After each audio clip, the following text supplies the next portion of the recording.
For the people who said there shouldn't be a cage fight at the White House, what do you say? They might be right, but since it's here, we're going to be here. I don't agree with everything Donald Trump has been doing this term, but I'm here and I'm enjoying the moment. Okay, UFC fight on the White House lawn. Whether you agreed with it or not, it happened. It was real. Weather slightly delayed the start as President Trump took his seat ringside alongside UFC CEO Dana White. Officially, the event was held on Flag Day, which just also happened to be Donald Trump's 80th birthday. And at one point, the crowd sang happy birthday. And after several fights, the night wrapped up just after 1 a.m. with President Trump greeting the new champion in the octagon. The event was the first of its kind on the White House grounds. So we're going to ask, how's it going to be remembered, both for the sport and in U.S. history? Joining me now is Mike Leone. He's the host of the podcast, Can We Please Talk? Good morning, Mike. How are you? Good to see you, Audie. How's everything? So as a fight, was it good? Like the card, the tournament? I know the poly market, Kalshi prediction markets did very well with all of these different bouts. But what was it like just as a fan?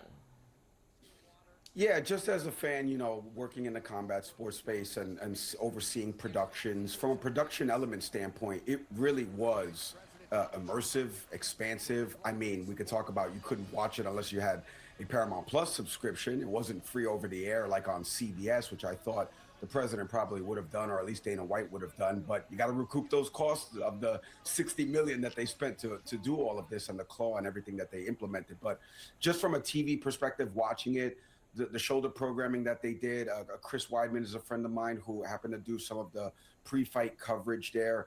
It really was a true event outside of a typical arena or some type of setting that houses combat sports. But there's a bunch of things underlying in terms of the event with respect to politics. But from a fight night perspective, Audie, it actually was a pretty decent sporting event. And to your point, Dana White pretty much was like, I'm not going to do this again just because of the sheer expense. But I want to get to something, which is who was, you know, in the octagon and who was not. You had UFC middleweight champion Sean Strickland. He was off the card, and he's the reigning champ, right? Middleweight champ. And Strickland thinks he knows why. He basically has turned down, he's been this outspoken critic of Trump on social media. He says that he stopped supporting Trump after, quote, Israel made him bomb Iran the first time. Another thing he's posted saying that he got a call from UFC saying he, quote, wasn't hired by the White House. And honestly, he showed up anyway in an extreme MMA on-brand situation, was escorted out by park police. I mean, it actually became like a bit of a thing here. Right. Help me make sense of this. It's a big UFC night, a big UFC stars getting hauled out with all this security. What's the politics? I mean, remember, there's an element of how UFC is also in partnership with the WWE, right? There's a performative element with some of that for Strickland doing that. And there's also guys who fought on the card. I don't know if you saw the video, Audie, of the person who said the comments about Michelle Obama in the post-fight interview with Joe Rogan, which was disgusting. There are some things that are, from a performance standpoint, always going to mirror what we kind of see in WWE.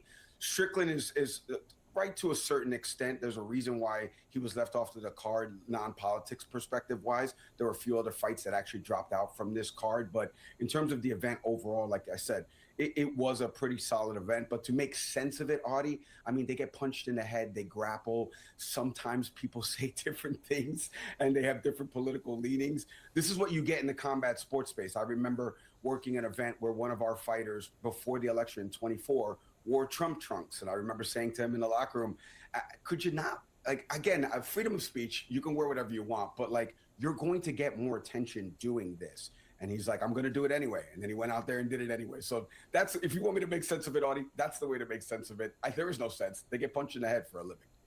Does this win over some of the young men that Trump is losing in some of his approval ratings?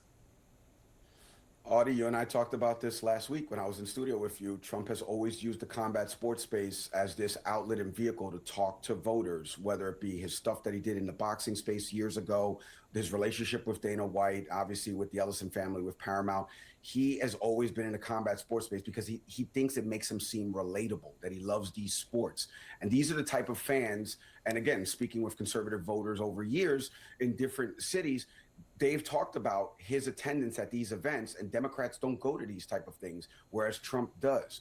I told you last week, Ruben Gallego and I've had this conversation about Democrats potentially leaning into like boxing events through the relationships that I have in the combat sports space. And it's just, there's voters there that I feel are being left out, and they feel they're being left out of the conversation. And the president at least humors them by going to these events. I think you could get a trickle, but then it comes back to how many people truly watched a UFC event that was behind the paywall on Paramount Plus. So we'd have to see what the ripple effect looks like.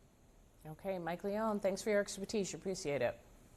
And if you have questions about last night's UFC fight at the White House, CNN's John Berman, Sarah Seidner, and Donnie O'Sullivan will react and answer to those subscriber questions and a live interactive Q&A. Head to CNN.com subscriber series to drop your questions now and join them today at noon Eastern for the live discussion.